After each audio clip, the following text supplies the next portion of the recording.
kumekucha ndo linaanza timboni huko, dalali ashafika na hesabu mao yao, mzigo umekaa muda mrefu, hali ngumu, lakini inaonekana saizi mambo yanaenda kuwa mambo. Sasa nikasema acha niende zangu nyumbani nikajipumzishe kwanza, naona hata nguvu sina tena. Ngoja dalali ndo huyo tayari ashafika hapo. Nasema hebu kwanza kaa hapa nipe habari, vipi mzigo shaenda, leta hela hizo.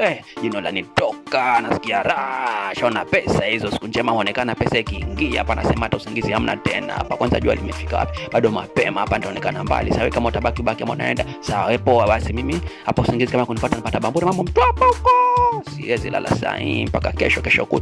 Kaingiza tayari mjini hapo, klabu katuliza hapo, kona kachikichiki rada hapo, natuliza na vibe, tuna muziki pole pole na wacheki rada hapo. Punde si punde na cheki tayari bebe mbili zishaingia hapa. Mzima nasema nao amnaambia kitu, nza nunua klabu yote nyinyi hapa, na nyinyi mtulie ama mwende zenu, mimi nilete wengine wakale vitumbo nyinyi hapo. Sasa hakuna mtu kusema kitu, klabu mzima shafika hapo, mimi tu hapo. Hapa ni kupapasa tu, yani mabebe wanafanya yao hapo, na wanafanya yao, na mimi naambia ni hizo tu hapa. Nishafika, hakuna kitu hapo. Dakika 0 shaniki hatari mchele, na mwagia tu mapesa tu hapo, na mwagia mapesa tu kama mchonyi.